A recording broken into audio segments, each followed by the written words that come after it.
The Cathar warships dropped out of fold space exactly where their scouts told them to. A quiet corridor, a backwater trade lane, 7 slow freighters crawling through the dark between 2 unremarkable star systems. No military escort, no armed response drones. The convoy's transponder signals were clean and dull. Grain, water recyclers, medical supplies, the kind of cargo that moved between struggling colonies and the people who kept them alive. The Cathar didn't care about the cargo. They cared about the message.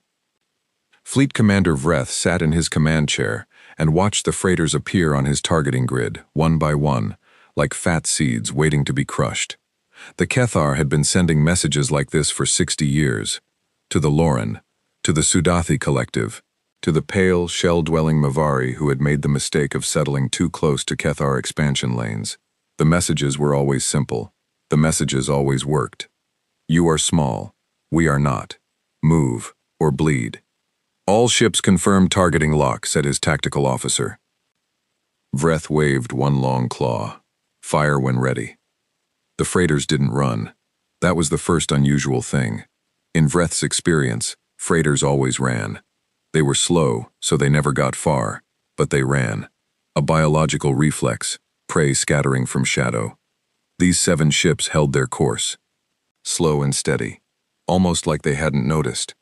The Cathar lance beams hit 4 of them in the first salvo.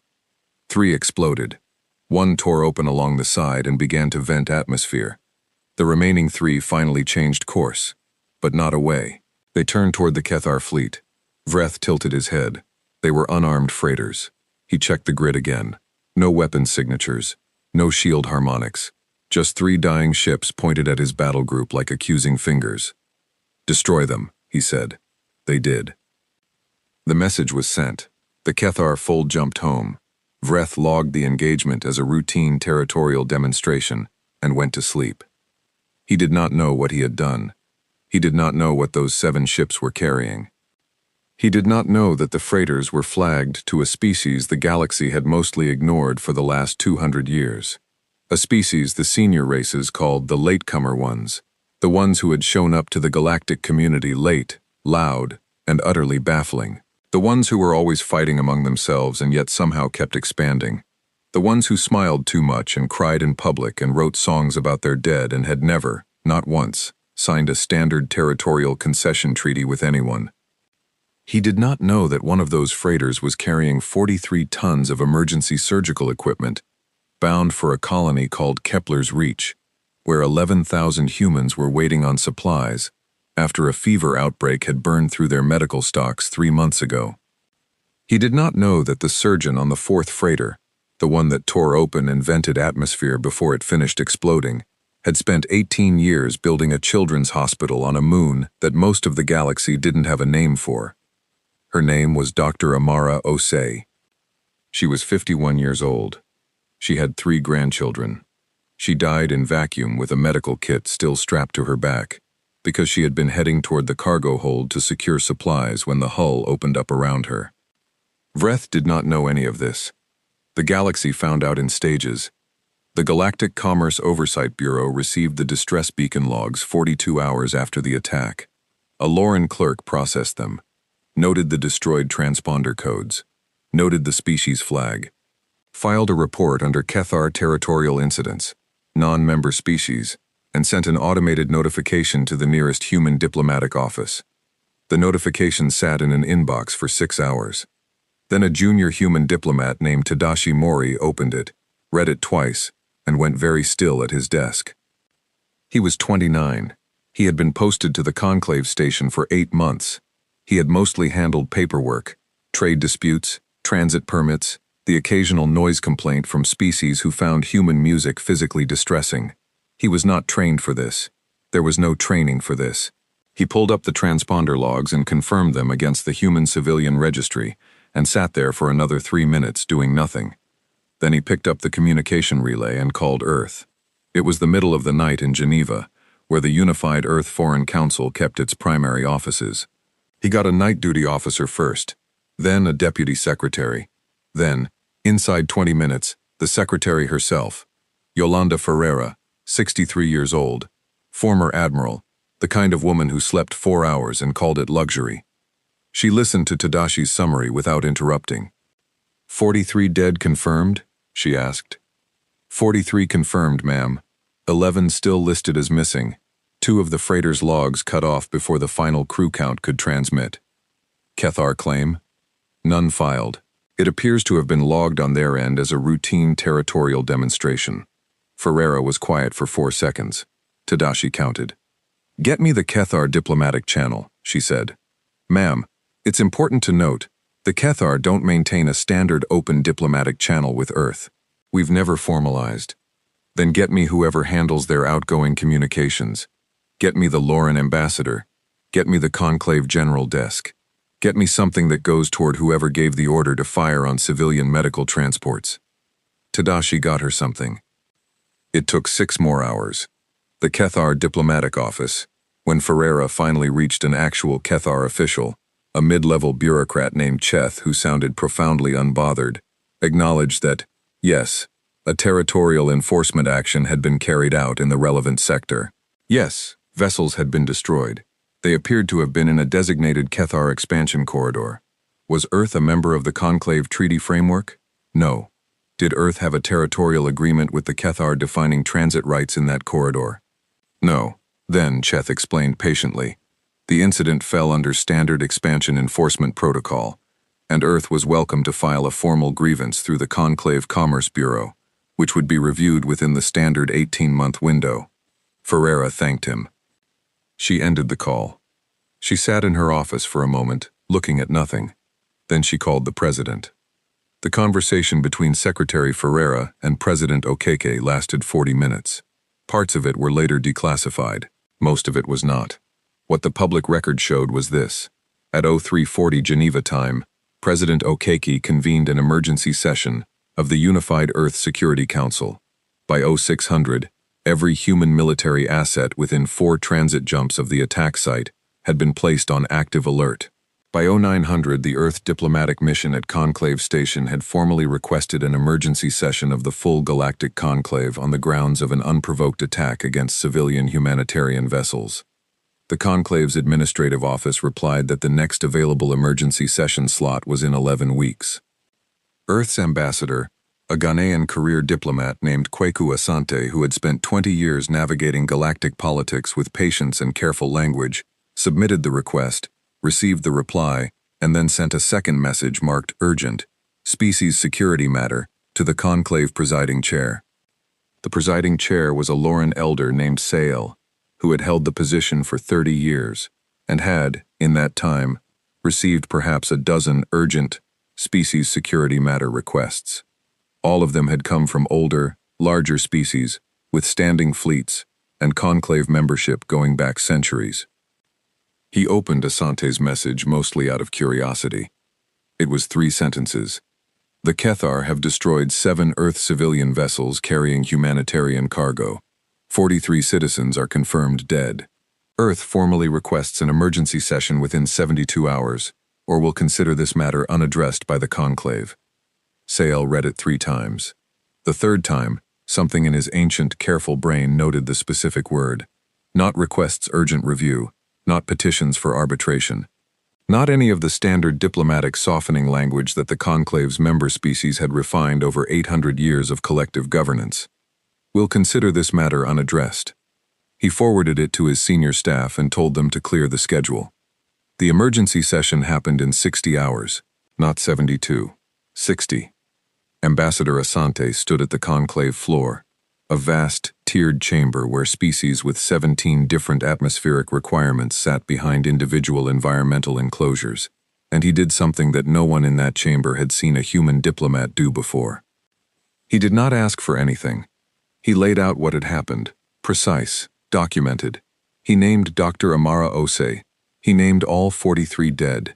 He named the colony at Kepler's Reach, the 11,000 people who were now 3 months further from their medical supplies.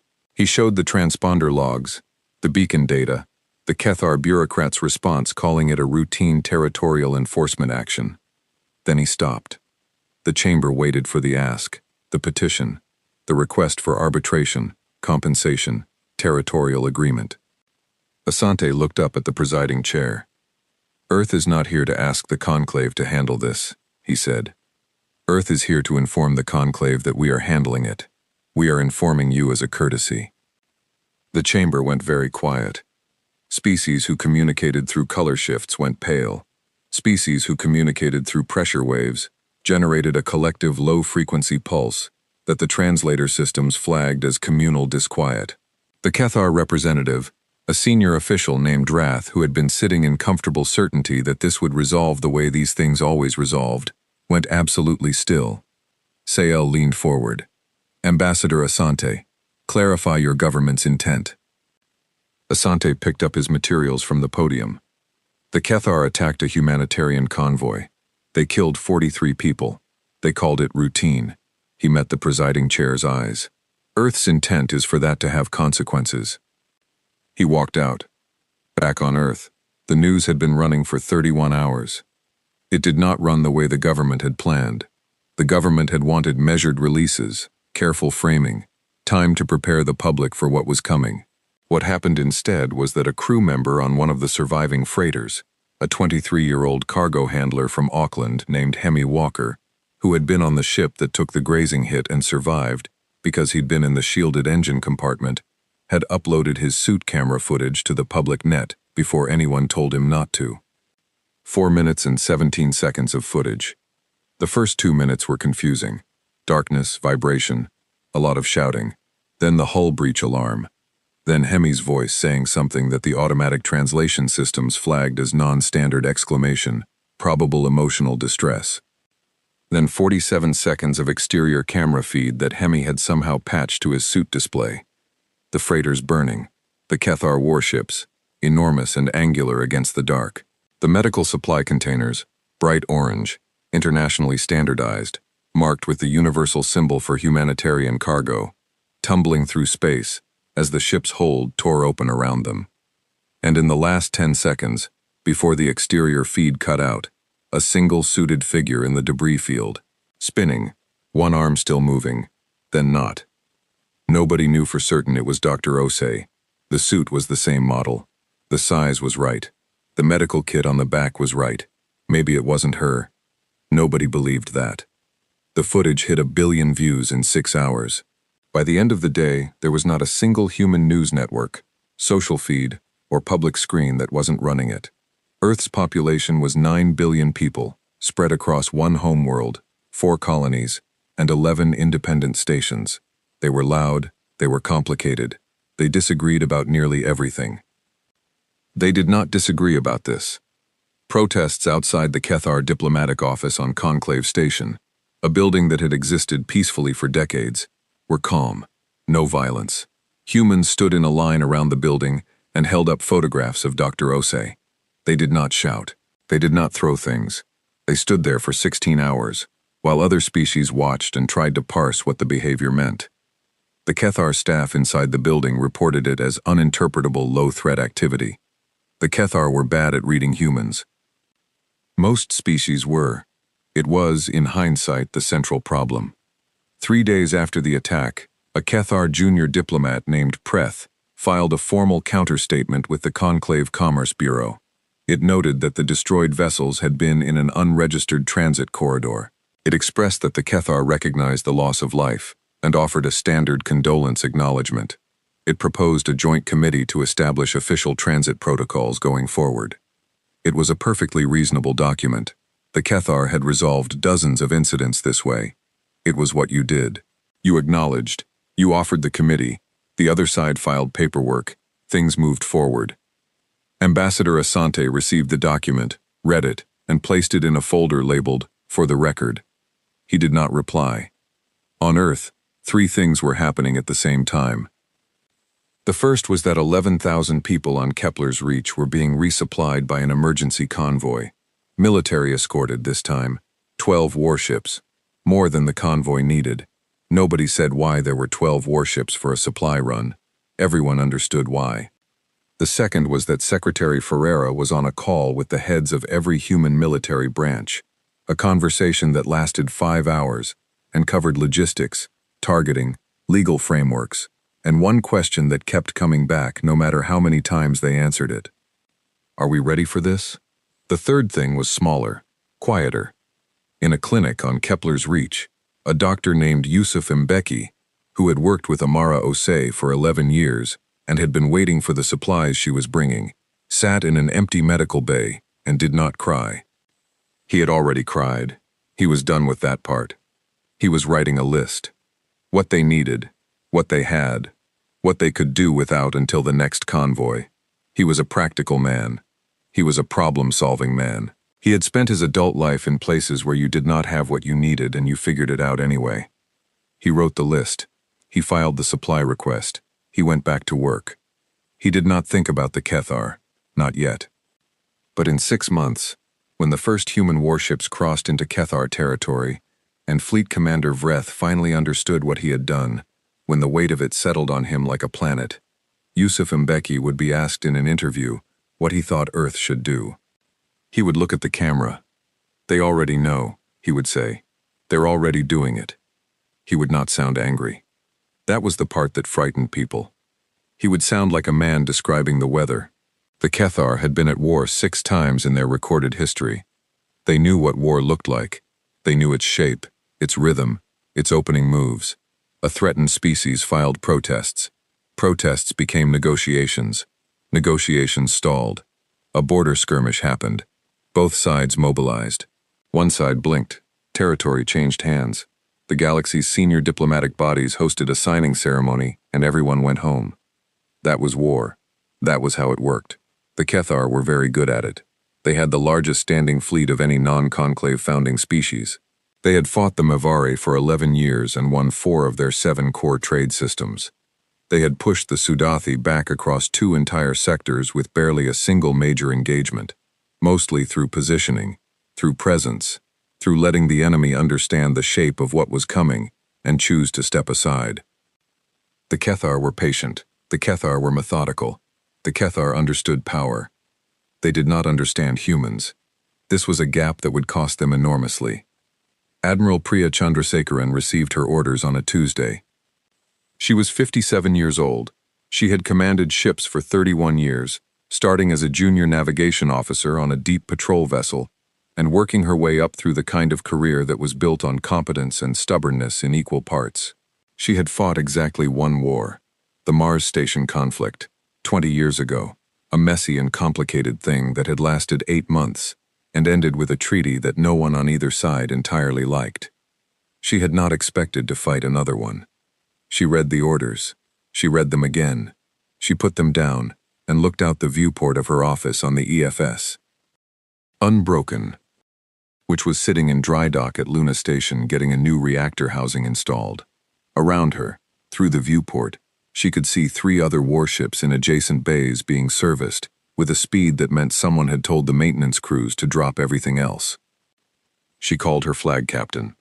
"Get the crew back aboard," she said. "All leave canceled." "Are we deploying, Admiral?" "We're deploying. Orders state a destination?" "Orders state a target." Silence on the line for a moment. Then, "Understood, ma'am." She went back to the orders. 3 task forces, 41 ships total. Her battle group was the spearhead. The objective was not the destruction of Kethar military assets, which was what you might expect. The objective was specific: a border installation, a logistics hub, 2 military shipyards. The kind of targets that hurt an empire where it would feel it, not in blood, but in capacity, in reach, in the ability to threaten anyone else for a long time. She read the mission parameters. She noted the rules of engagement. She noted the line at the bottom, which someone had put there deliberately, she thought, because it was not standard military language. Civilian populations are not targets. Medical and humanitarian facilities are not targets. If the Kethar request humanitarian ceasefire terms, acknowledge receipt and relay to command. Do not agree to anything. Do not stop.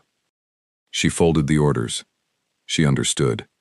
The Conclave's response to Earth's declaration of intent was not what anyone on Earth had expected, partly because Earth's diplomatic office had been careful not to officially call it a declaration of war. The language used was retaliatory action in defense of civilian humanitarian operations, and partly because the Conclave was genuinely uncertain how to categorize what Earth was doing. The Conclave had a war protocol. It had mediation frameworks, ceasefire structures, territorial arbitration bodies. All of these assumed that the parties involved wanted the process to work. Both sides had to want de-escalation, or at least be willing to perform wanting it, for the machinery to function. Earth was not performing anything. This confused the conclave deeply. Presiding Chair Sale requested a second meeting with Ambassador Asante 9 days after the first one. It was a private session, just the two of them, plus translators and a junior aide each. Sale had been a diplomat for 40 years. He had navigated species who communicated through scent, and species who communicated through mathematical proofs, and species who had 6 different grammatical modes for different levels of sincerity. He was not easily wrong-footed. Asante wrong-footed him inside 3 minutes.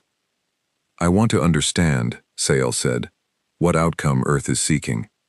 "Accountability," Asante said. "Define accountability in this context." The Kethar attacked a civilian medical convoy. People died. Accountability means the Kethar experience consequences serious enough that doing it again is unthinkable. Sale arranged his fingers in the Lauren gesture for careful consideration. The Kethar have offered a joint protocol committee, which would produce a document in 18 months that they would follow until it became inconvenient. That is the framework through which the conclave manages interspecies disputes. The framework didn't stop them from killing 43 people, Asante said. Earth is not interested in a framework that responds to dead civilians with committee meetings. Sale looked at him for a long moment. "Ambassador, you understand that what you are describing will result in a significant military engagement, casualties, destruction, potentially years of conflict." "Yes. And Earth prefers this to the arbitration process?"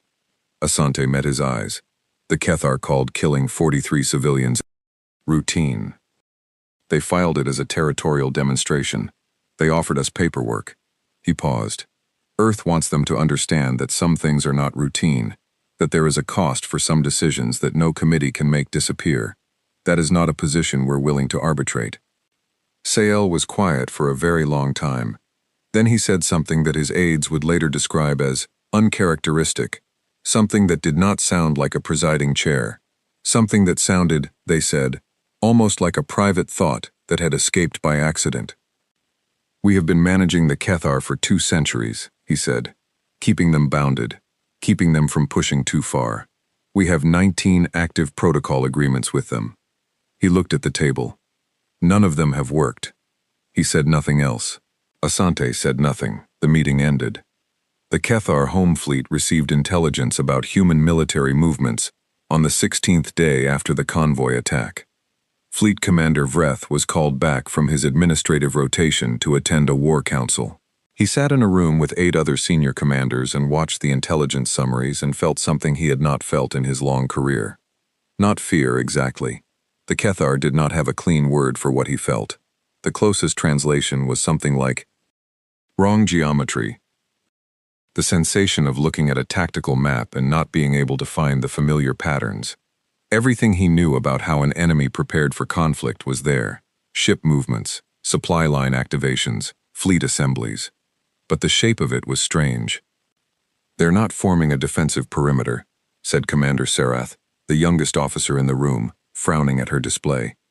"They're not protecting their colonies." "They're protecting their supply lines," said another. "No. Look at the vector." Sarath traced it with her claw. "They're moving toward us." Silence. "They're a small military power," said Vreth.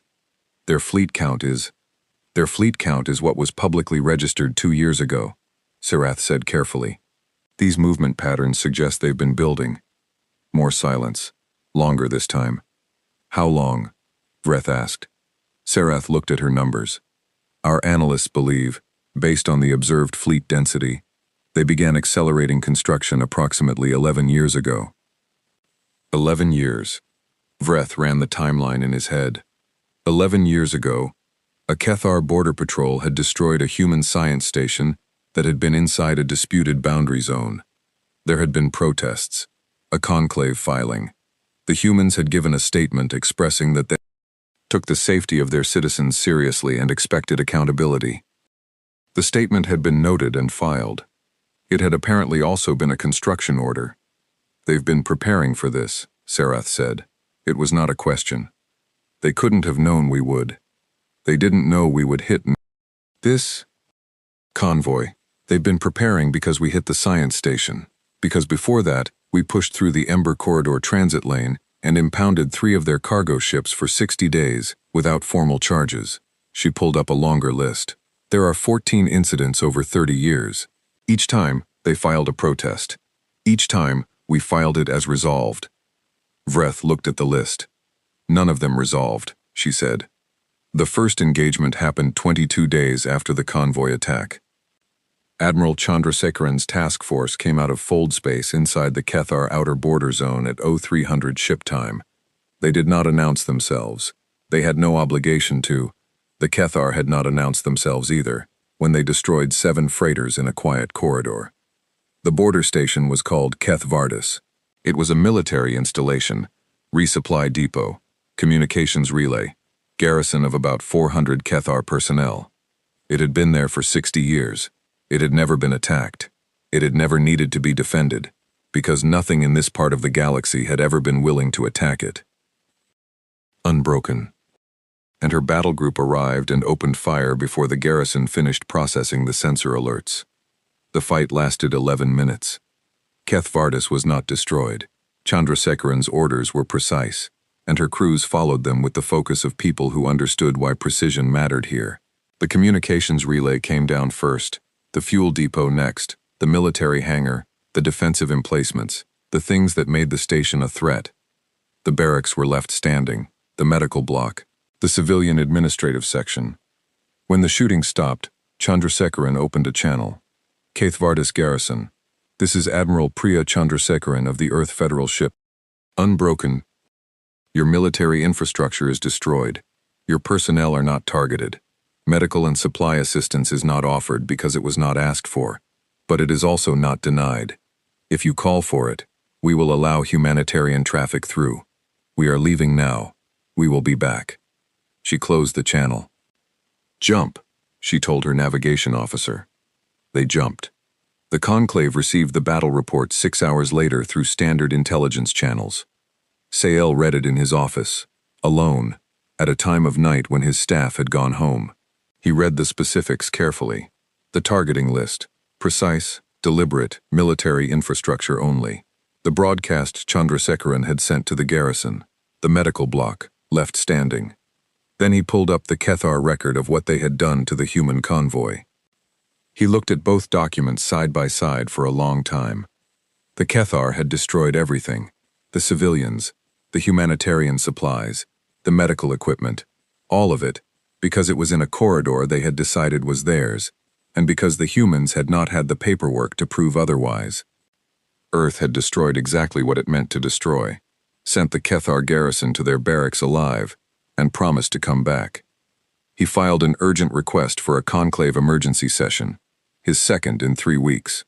The administrative office confirmed the slot. He put down the confirmation and sat in the dark for a while. In 60 years as a diplomat, he had built his career on a belief that the machinery of the conclave, slow, sometimes maddening, occasionally laughable, was better than the alternative. The machinery ground everything down, smoothed edges, converted conflicts into paperwork. It wasn't elegant, but it kept the galaxy's larger species from simply eating the smaller ones. He thought about Ambassador Asante's words. None of them worked. He thought about the list Sarath had assembled in the Kethar War Council, though he didn't know about that meeting yet. He thought about 14 incidents in 30 years, and 14 filings that were marked resolved and were not. He thought about the fact that the first time a species had fired back at the Kethar in 60 years, they had done it by leaving the barracks standing. A message, delivered in the same language as Keth Vardis's ruins. We could have killed them, we chose not to. This time, Sael was not a military man. He did not think in military terms. But he knew communications. He knew how things were said, and what was being said between the lines, and what the listener was supposed to understand. He understood what Earth was saying. He thought the Kethar understood it too. He thought they had understood it, for the first time, about 23 days too late. On Kepler's reach, the emergency medical supplies arrived. The convoy that brought them was 12 warships and 4 freighters. The warships stayed in orbit for 72 hours, long enough to make sure everything was offloaded and the colony was secure. Then they left. Dr. Yusuf Mbeki received the supplies personally on the landing pad. He directed his staff through the offloading. He checked every manifest. He cataloged surgical equipment, medication stocks, diagnostic hardware. He was efficient. He was calm. He was the same man he had been before. In the evening, he went back to the empty medical bay, where he had sat after hearing about Amara Ose, and he stood there for a moment. Then he picked up his chart tablet and went back to work. Outside, in the dark above Kepler's reach, the stars were ordinary, just light and distance, and the enormous emptiness between things. It had always been big out there. The humans had known that since the first time they looked up. They had decided a long time ago that the size of it was not a reason to be afraid. The Kethar were learning what that meant. The lesson had barely started. The Kethar War Council met for 6 consecutive days after the fall of Keth-Vardis. By the end of those 6 days, 3 things had happened. A formal protest had been filed with the conclave, which everyone in the room knew was a gesture and nothing more. A defensive repositioning order had been issued to the outer border fleet, pulling patrols back to more defensible clusters, and Fleet Commander Vreth had requested permission to conduct a retaliatory strike against human territory. The request was denied. This surprised Vreth. He was not used to being told no. He had commanded the border fleet for 9 years. His instinct, the instinct of every Kethar senior commander in that room, was to hit back, hit harder, show the humans what the scale of the mistake was, make the cost of aggression so obvious that they would stop. The War Council's most senior strategic mind, an ancient officer named Kell who had fought the Mavari campaign from start to finish and written 3 books about it, put up one hand and made Vreth stop talking. "Tell me," Kell said, "what we know about human conflict behavior." Vreth summarized what intelligence had compiled. Humans were technically capable, but smaller than the Kethar. They had never fought a species-level war with an alien power. They were emotional, chaotic, driven by individual decisions rather than collective strategic logic. Kell listened. "Tell me," he said, "what we know about what happens to humans when you attack them." Vreth started to speak, stopped. Kell pulled up a record, not recent intelligence, old history, conflicts between human nations on their home world, going back centuries before they reached space. Vreth knew, in a general way, that humans had a violent history with each other.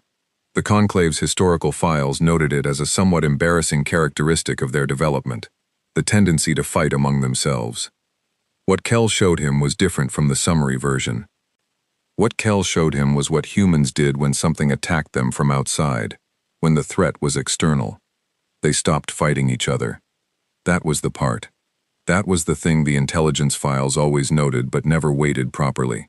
In every instance where human nations had been threatened by an outside force, the internal divisions had collapsed with a speed that no other species in the Conclave's historical record had ever matched. Species that had been killing each other for generations found each other in weeks, mobilized together, fought together with a coherence that made no biological or political sense given the level of their internal conflict. "When we hit the convoy," Kell said, "we did not threaten a small border faction. We did not threaten a trade company. We killed their doctors." He let that sit for a moment. Their doctors, on a medical run, to a colony full of sick children. Vreth said nothing. "And now they are unified," Kell said. "In a way they have perhaps not been in a century. And they have been building ships for 11 years. He closed the file. "Retaliation will not frighten them. Retaliation will confirm to them that they are right, that we are exactly what they believed us to be, and they will fight harder." "Then what do we do?" Vreth asked. Kell was quiet for a long time, long enough that the room got uncomfortable. Then he said something that no one had expected him to say. "I think," he said carefully, "we may have made a very serious mistake. The galactic news networks, most of them operated by Lauren media companies, with a small number run by Sudathi collective broadcasters, had covered the convoy attack as a minor story at first. Kethar border enforcement action, human civilian vessels, 43 dead. They ran it for a day and moved on to other things. Then Hemi Walker's footage broke. Then the conclave session happened. Then Keth Vardis burned. Then every senior diplomatic correspondent in the galaxy suddenly realized that they had dramatically underweighted this story, and there was a sprint to correct it that resulted in the most disorganized week of galactic news coverage in living memory. Every network was running something different. Some were focused on the military engagement. Some were trying to explain humans to audiences who had barely thought about humans before. Some were running retrospectives on the Convoy attack that were now getting enormous viewership. The footage of Dr. Osei's suited figure tumbling through debris was running on every platform. A Lauren journalist named Vare, who had been posted to Conclave Station for 12 years and who had interviewed Ambassador Asante twice before, got access to him again 2 days after the Keth Vardis engagement. She had expected a formal statement. She had prepared careful diplomatic questions. Asante sat down across from her, and before she could start, he said, "Ask me what you actually want to ask." She blinked. "Excuse me? You want to ask why? Not the political why, the real why. Why a species that had no prior conflict with the Kethar, that had never fought an alien power, is now running military strikes on border installations." He settled back. "Ask me." Vare looked at her prepared questions. "Put them aside." "Why?" she said. "Because they killed a doctor," he said, and called it routine. "But the scale of the response is not about the scale of the attack," Asante said. "It's about the word routine. It's about the fact that they looked at 7 unarmed ships carrying medicine and surgical equipment and doctors, and the thing they noticed was that the ships were in their corridor. That was all they noticed. The people inside were background, irrelevant." He paused. "You can negotiate with an enemy who sees you. You can make peace with someone who hated you but knew you were there. You cannot share a galaxy with someone who looks at your doctors and sees logistics problems." Vare was quiet. She was good at her job. She let the silence ask the question. "The Kethar have done this before," Asante said. "Not to humans, to others. And the others filed protests, and the Conclave opened committees, and the Kethar got the territory, and the filing got marked resolved, and everyone moved on." He looked at her steadily. "Earth does not intend to allow the filing to be marked resolved." "At what cost?" she asked. "We're finding out," he said. Admiral Chandrasekharan's second strike came 11 days after the first. This one was larger, 2 full battle groups, 23 ships. The target was the Kethar military shipyard at Vortessen, one of 3 major construction facilities the Kethar maintained in the outer sectors. It built destroyers and patrol craft, the kind of ships that had been patrolling the corridor where the convoy was killed. The operation was also the first one that ran into real resistance. The Kethar had repositioned forces after Keth Vardis. They had a defense screen around Vortessen, 6 warships and a missile platform. Not enough, it turned out, because Chandrasekharan's battle group was not the size of force that should have been threatening a shipyard, by conventional analysis. The Kethar defense planners had built their screen for a conventional threat. Chandrasekharan did not fight conventionally. She split her force. The first group drew the defense screen out. The second group folded to a position 30 seconds inside the screen's response time and hit the shipyard from an angle that the missile platform couldn't cover. The fight was chaotic and brutal and lasted 40 minutes, which was longer than Keth Vardis by a factor of 4. 3 human ships took serious damage. The Meridian lost 29 crew to a direct missile hit on the port side. The shipyard's construction bays were destroyed. The Kethar warships were disabled, not sunk. The crews were left on vessels with life support intact, and an open communications channel to Kethar rescue services. Chandrasekharan's broadcast after Vortessen was different from the first one. "Kethar Command, this is Admiral Chandrasekharan. We have destroyed the military construction capacity at Vortessen. We have sustained casualties doing it. Our people died here today. Yours did not, because we chose that. I want you to understand the difference between us. You chose to kill our doctors. We chose to let your crews go home. Those are not the same choice. Those are not equivalent positions. I want whoever is listening to think about that. We are leaving now." She paused. "We lost 29 people today. They have names. I know their names. The Kethar crew that fired the missile that killed them. I don't want their names. I want them to go home and tell someone what happened here. She closed the channel.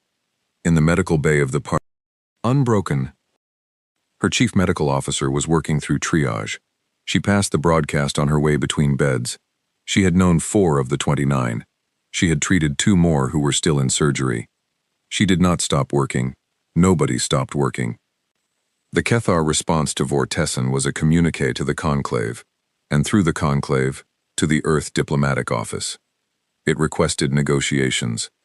Asante received it, read it, flagged it to Geneva, and received instructions back inside 2 hours. He sent a reply. The reply was 3 sentences. Earth acknowledges the request for negotiations. Earth's position is that negotiations can begin when the Kethar publicly acknowledge that the convoy attack was an attack on civilian humanitarian vessels, name the order of magnitude of their responsibility, and offer a concrete accounting to the families of the dead. Earth is not interested in negotiations that result in a committee. The Kethar communique back was longer, more formal, and did not include any of those 3 things. Asante filed it under for the record. The Sudathi Collective reached out to Earth's government directly, bypassing the conclave entirely, which was itself unusual enough to generate its own news cycle. The Sudathi ambassador, a quietly dignified being named Oru, requested a private call with Secretary Ferreira. Ferreira took the call. Oru did not offer mediation, did not offer condolences, did not do any of the expected diplomatic things.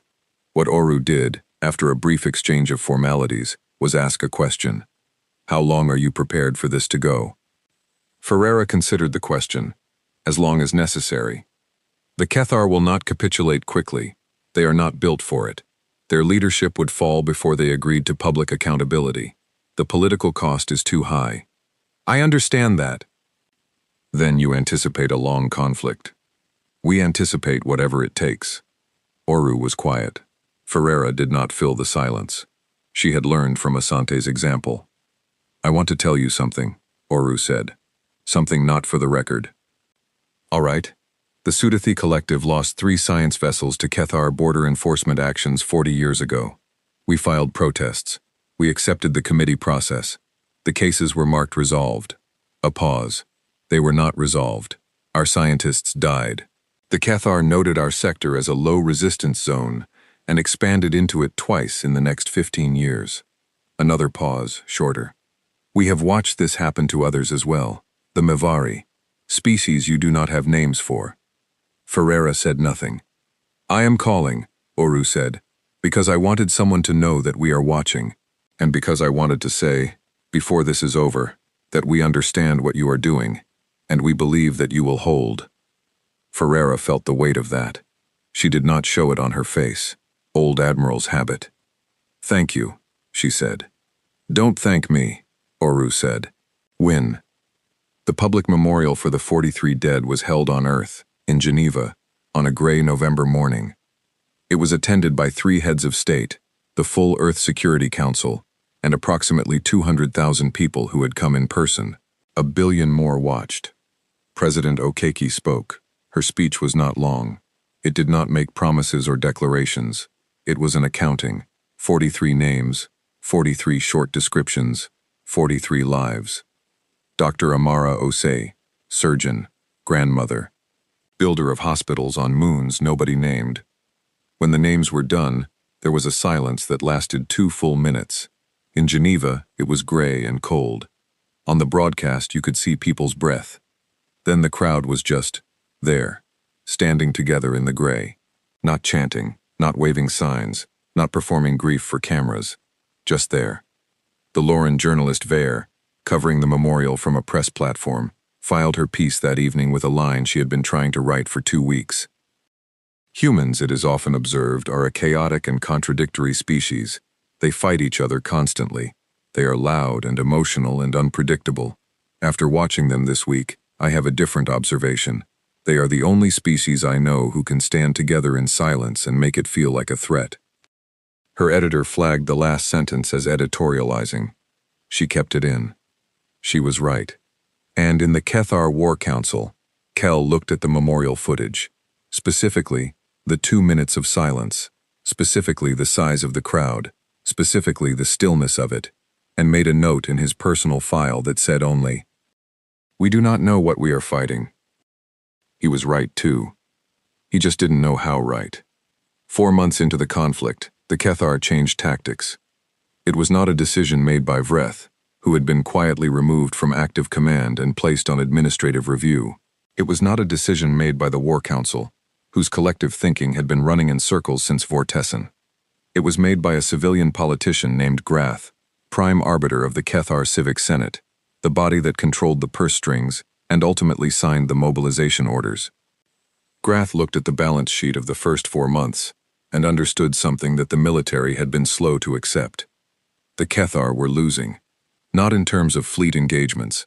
The humans hadn't tried to fight pitched fleet battles. They were losing in terms of capacity, in terms of reach. The human strikes were surgical, deliberate, and relentless. Every target was something the Cathar needed to project force. Shipyards, fuel depots, communications relay stations, the network of outer border installations that kept their patrol fleet mobile. Nothing that would trigger a massive conventional response.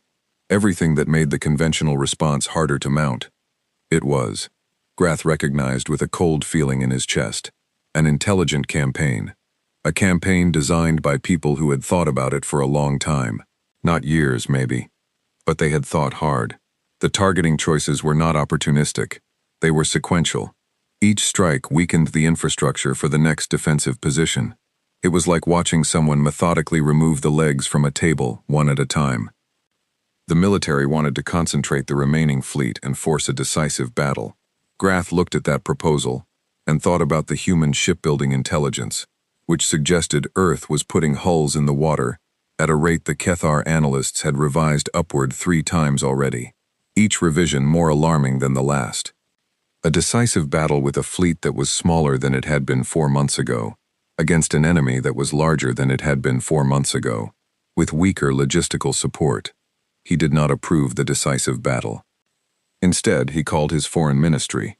The Cathar's second attempt at negotiations came through a neutral intermediary, a Lauren trade house that had dealings with both species and was willing to carry messages. The message was more specific this time. The Cathar were willing to offer a formal acknowledgement that the convoy attack had resulted in civilian deaths. They were willing to establish a compensation fund. They were willing to accept new transit protocols in the disputed corridor. They were not willing to characterize the attack as a deliberate act against civilians, which was a legal distinction that mattered enormously in Cathar domestic law. It was the difference between an enforcement error and a war crime, and no Cathar administration had ever formally accepted the latter. Asante received the proposal and sent it to Geneva with his assessment. Geneva's response came back in 4 hours. They are offering to admit to a mistake. Earth's position is that a mistake is something you do once and stop doing. The Cathar have done this 14 times in 30 years. We are not interested in characterizing it as a mistake. Asante sent the reply, added, in his own formal language, that Earth remained open to genuine negotiations, but that the current offer did not meet the threshold for genuine. The Lauren Trade House relayed this to the Cathar Foreign Ministry. Grath read it. Read it again. He was not a military man. He was a politician, which meant he was, in some ways, a more dangerous thing. A person who understood that the conflict no longer lived entirely in fleet engagements and border installations. It lived in the narrative, in who the galaxy thought was right. He pulled the latest conclave diplomatic intelligence and looked at who was talking to whom. The Sudathi collective had not formally aligned with Earth, but they had been quiet in the conclave, conspicuously quiet in debates where, previously, they had been reliable supporters of Cathar territorial positions. The Mavari had filed a formal review request against 3 of the Cathar's historical border agreements, citing the current conflict as evidence of a pattern. Small species that the Cathar had never bothered to categorize as relevant were filing statements, signing onto joint communiques, clustering together in ways that Grath recognized. They were watching to see if the humans would hold, and if the humans held, they were going to decide that the Cathar were not as inevitable as advertised. He called the foreign ministry back and told them to revise the offer. Admiral Chandrasekaran was 40 days into a continuous deployment when she got word that a formal delegation from the Kethar Foreign Ministry had requested a meeting at Conclave Station. She was in the middle of planning Strike 6. She kept planning it. The meeting was not her job. She was not a diplomat. She was the part of the response that made the diplomacy mean something, the weight behind the words, the reason the Kethar were willing to sit in a room and say things they had refused to say 2 months ago. She understood her role precisely. She did not sentimentalize it, and she did not resent it. But she sat in her ready room that night and thought about 29 names. She had written to all 29 families within 48 hours of Vortessen. It was not required. It was not standard. She had done it because she thought it was right, and because she thought that if she was going to send people into a fight, the minimum she owed them was her own words to the people who loved them. She had received replies from 19 of the 29 families. Some were grief, plain and direct. Some were complicated. Anger at the situation, not at her, but she felt it anyway. A few were something else. A woman in Nairobi whose son had been a damage control tech had written 2 paragraphs that Chandrasekaran had read 6 times. The last line was, "He believed in what you are doing. He talked about it. The week before, he said somebody finally had to. So please don't stop." She read it again now in the quiet of her ready room. Then she went back to Strike 6. The meeting at Conclave Station lasted 3 days. The Kethar delegation was led by a career diplomat named Asha, not a military figure, deliberately chosen. She was careful, formal, and clearly operating under instructions that left her very little flexibility. Ambassador Asante sat across from her with his junior staff and his translator and did not help her very much. The first day was mostly Asha testing the edges of Earth's position. Where was the flexibility? What could be moved? She had been briefed that human diplomatic positions often had symbolic rigidity over practical concerns, that they would insist on language while accepting substance. She probed for that. She did not find it. Every time she offered a softened version of accountability, an acknowledgement, a regret, an expression of, "It should not have happened this way." Asante brought it back to the same ground. The Kethar attacked civilian humanitarian vessels. They did it as a matter of policy in a territorial corridor. They documented it as routine. Earth's position is that that policy killed 43 people and will be held accountable as a policy, not as an individual error. On the second day, Asha asked, with careful diplomacy, what the practical shape of that accountability looked like in Earth's view. Asante had it written down. He slid it across the table. She read it. Her expression did not change. She was too good for that, but she went very still in a way that Asante had learned to read, in his years of doing this work, as a kind of shock. The document was not long. It had 5 points. A formal declaration by the Kethar Civic Senate acknowledging the convoy attack as an attack on civilian humanitarian vessels. Not an error, not an enforcement action. An attack. A public accounting of all prior Kethar border enforcement actions that had resulted in civilian deaths, going back 30 years, filed with the Conclave's permanent record. Individual compensation for the families of all 43 dead, at a level calculated by Earth's methodology, not the Kethar's. A treaty establishing a permanent demilitarized zone around humanitarian transit corridors, with Conclave monitoring and automatic sanctions for violations. And the 5th point, the one that made Asha go still. The officer who had given the order to fire on the convoy was to be identified by name in the Kethar's formal declaration. Not tried, Asante understood the limits of what was achievable, but named, on the record, permanently. Asha looked up from the document. "This is not achievable," she said. "The 5th point, specifically." "The 5th point is not optional," Asante said. "The political cost within Kethar governance." "Is a Kethar problem," Asante said. "Dr. Amara Osei is on the record. Her name is permanent. The person who killed her should be too." Asha was quiet for a long time. "You understand," she said carefully, "that this point may be what prevents any agreement." "I understand," Asante said. "That is Prime Arbiter Grath's decision to make, not mine." She folded the document and put it in her case. While the talks ran, Strike 6 happened. Chandrasekharan's target was a Kethar communications hub, a deep space relay station that coordinated border fleet movements across the outer sectors. Without it, the Kethar fleet's response time to any incursion doubled, maybe tripled. It had been heavily reinforced since Kethvardis. They were ready for her. She was ready for them being ready. The engagement lasted 2 hours. 3 ships damaged, 61 wounded, 11 dead. The station came down. She broadcast after every strike now, every single one. Short, specific, always the same architecture. What was destroyed, what was spared, what the choice between them meant. This one was different. Kethar Command. The relay at Station Oreth is destroyed. Your outer fleet is now operating without real-time coordination. We did this while your diplomats sat across a table from ours in the conclave station. We did not stop. We will not stop until the table produces an outcome. We are fighting and talking at the same time, because you taught us that the fighting is the only reason the talking happens. We are learning from you. She paused. 11 of our people died today. I will write 11 letters tonight. I have written 81 letters in 4 months. I keep count. She closed the channel. Asha received word of Station Oreth's destruction on the morning of the 3rd day of talks. She came to the table, sat down, and told Asante what she had received authorization to offer. 4 of the 5 points: full agreement, the public accounting, the compensation, the humanitarian transit treaty, the formal declaration, not the 5th. Asante listened. He was quiet for a moment. "Give me the room," he said to his staff. They filed out. Asha dismissed her staff as well, just the 2 of them and the translators. "I want to tell you something about the 5th point," Asante said. "Not on the record. Not as a negotiating position. Something true." Asha waited. "The officer who gave the order, his name is already in our intelligence files. It will be in our history books. Earth knows who he is." He looked at her steadily. "The 5th point is not about punishment.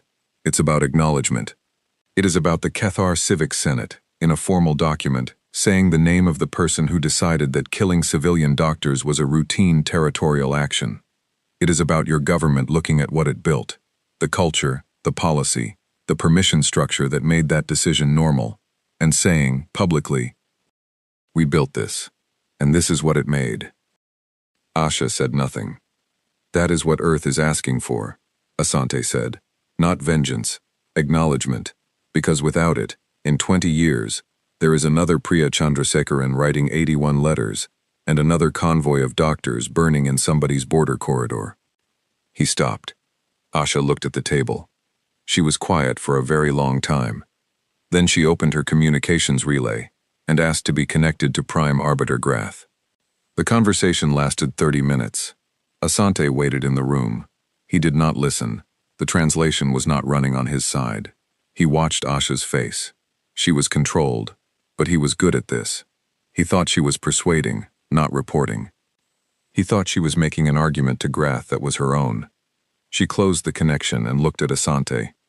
"I have authorization," she said, "to include the 5th point in a modified form.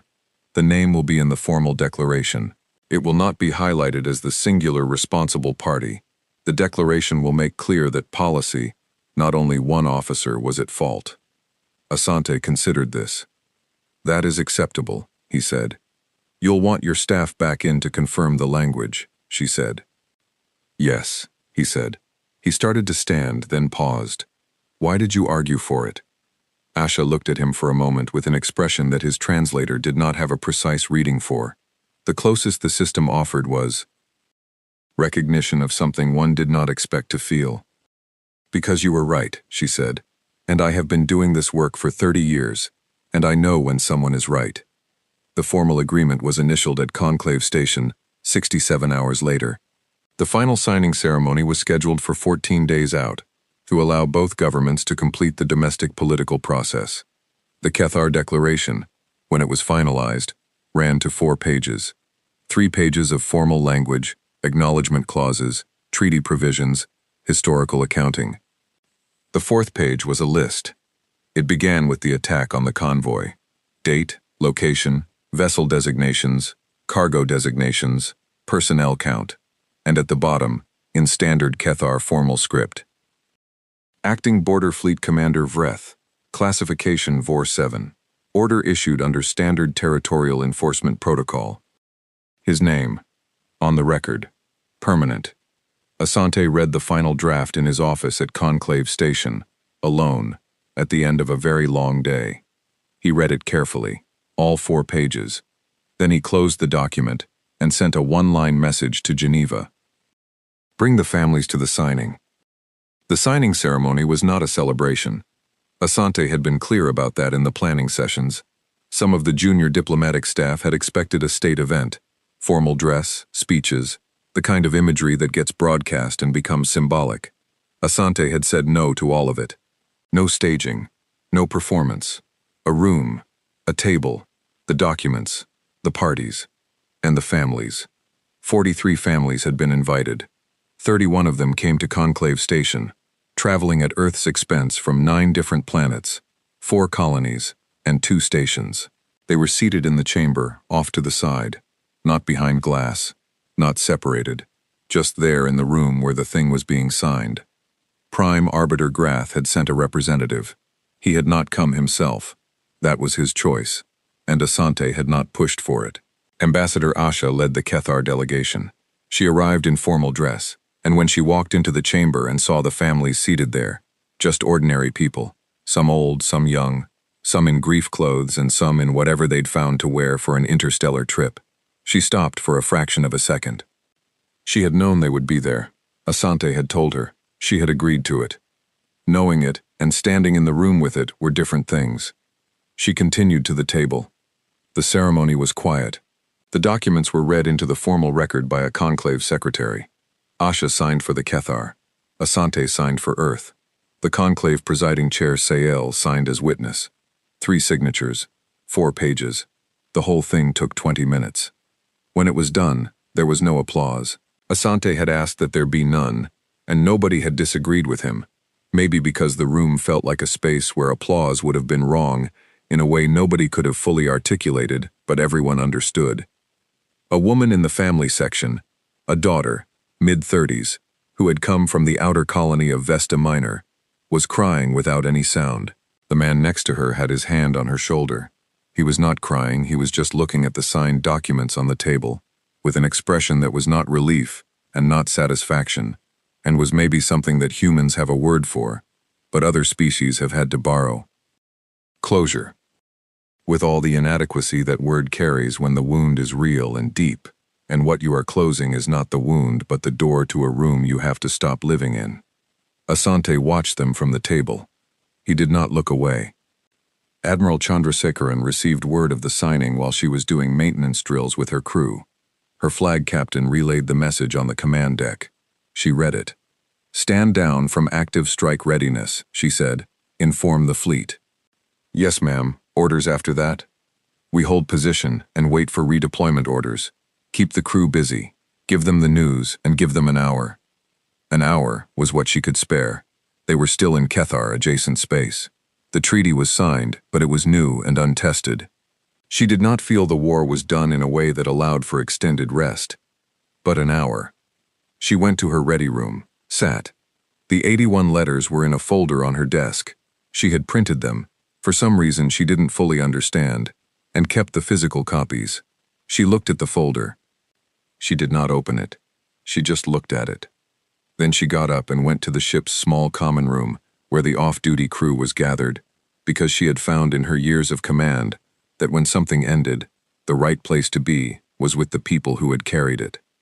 She poured herself a coffee. She stood with them. Someone said, "Do you think it'll hold, Admiral?" She thought about it honestly. She thought about Kel's assessment in the Kethar War Council, which had been summarized in intelligence reports. She thought about Asha's face when she looked at the families. She thought about the 4th page of the declaration and the name at the bottom.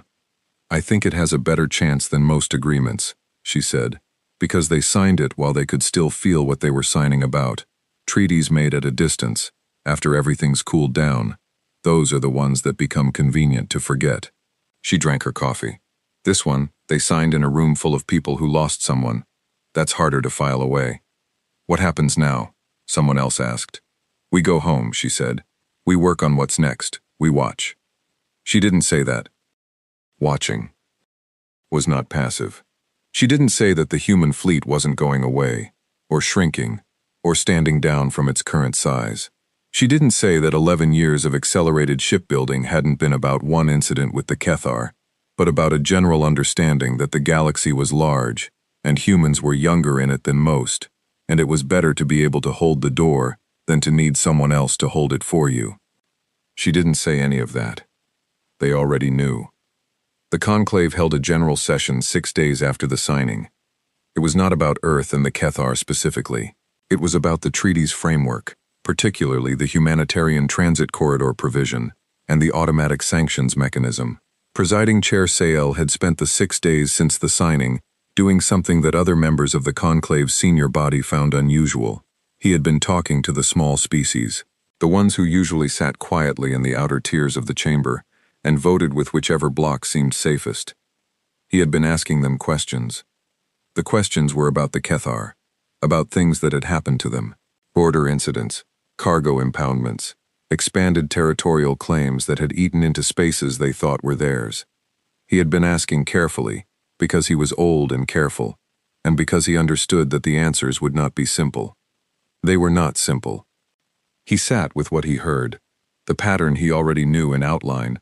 The Cathar had been doing this for a long time, and the conclave's framework had been doing something with the complaints that looked like resolution and was not. He had known this, in an abstract way, the way a person sometimes knows something they have decided not to look at directly. He had been not looking at it for a long time. He looked at it now. The general session ran for 8 hours. Most of it was procedural, but the last 2 hours were different. Sael put 3 proposals to the floor. The first was an expansion of the humanitarian transit corridor framework, not just for humans, not just in Cathar-adjacent space, but galaxy-wide, with conclave enforcement authority. The second was a review process for historical territorial incidents involving civilian casualties, going back 50 years. Any species could file. Cases marked resolved would be re-examined against the new standard. The third was structural, a change to the emergency session process. The current protocol allowed a full member species to request an emergency session, with a minimum wait time that the conclave administration could extend for scheduling. The new proposal removed the scheduling extension and set a mandatory 72-hour maximum for any matter involving civilian deaths. He presented the third one last. When he finished reading it into the record, he said, "The conclave received a message, some weeks ago, from Ambassador Asante of Earth, requesting an emergency session. The message said that if the session was not held within 72 hours, Earth would consider the matter unaddressed." He paused. "We met in 60 hours, he said, because something in that message was correct. The urgency was not a human eccentricity. The urgency was right. I want to be honest with this body. We have been slow, in ways that were convenient for us and costly for others. I am not comfortable making that assessment. I am also no longer comfortable not making it." The chamber was quiet. The first vote passed with a large majority. The second passed narrowly, with several member species abstaining, which was a form of yes that didn't require them to officially say yes. The third passed. Sael noted the margins. He noted which species had voted which way. He filed it in his memory next to the list of things he had decided not to look at directly and was now looking at. He thought there was a lot of work still to do. He thought, at 73 years old, that this was not the ending of something, but the beginning of something harder. He thought he did not entirely mind. Vare published her piece the week after the signing. She had been working on it since the day she watched Asante walk out of the first conclave session. It was the longest piece she had written in her career, 12,000 words, in the long-form division of the conclave's main Lauren-operated news network. Her editors cut it to 9,000. She fought for 10. They settled on 9.5. The headline, which she wrote herself and which her editors did not touch, was, "What the Latecomer Ones Said to the Galaxy." She wrote about the Convoy attack. She wrote about Dr. Osei. She wrote about Hemi Walker's footage and the 2 minutes of silence in Geneva, and Chandrasekharan's broadcast after Vortessen, where she said she kept count of the letters. She wrote about Asante across the table from Asha and the fifth point and what it meant. She wrote about the small species watching, about the Sudathi ambassador calling Ferreira and saying, "Win." About the Mivari Treaty Challenge, about the species who had sat quietly for decades because the framework that was supposed to protect them had taught them that sitting quietly was the only safe option. She wrote about what changed. The piece ended with something she had written and rewritten 7 times before she got it to sit right. For 200 years, the species the conclave called the latecomer ones were treated as a curiosity, loud and young and impractical, too emotional for serious diplomacy, too fractured for genuine power. They fought each other constantly. They cried in public. They wrote songs about their dead and carried photographs of their grandmothers into the halls of the conclave. The senior species were not wrong about any of that. What they were wrong about was the conclusion they drew from it. They saw the emotion and the chaos and the noise, and they read it as weakness. They read it as something that would make these creatures manageable, predictable. They did not consider what happened to a species that felt things that deeply, when something was done to them that was wrong. They did not consider what it meant to carry photographs of your grandmother and then watch her die in the cold, and have the people who did it call it routine. The galaxy expected diplomacy. Earth sent Chandrasekharan instead. And then, this is the part worth remembering, they sent Asante too, both of them, the admiral, writing her 81 letters, the diplomat in the room with the families. I don't think the Kethar understand yet what that combination means. I'm not sure the conclave does either. I'm not sure I do.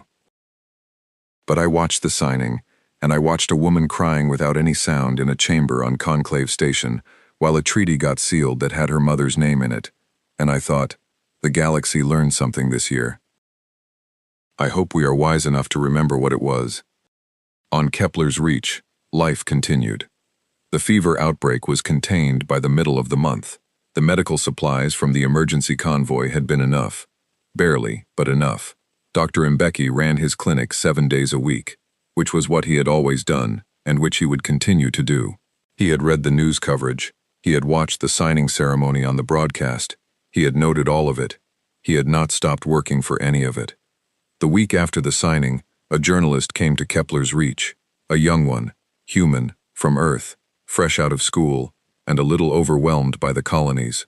She wanted to interview Mbeki about Amara Ose, about the convoy, about what he thought of the outcome. He gave her 30 minutes between patients. He talked about Amara, about her work, her hospital, the things she had built on moons that no one named. He talked about the children on Kepler's Reach who were alive because the supplies had eventually arrived.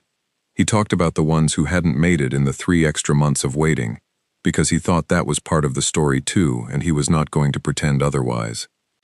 The journalist asked him if he thought the treaty was enough. He thought about that for a moment.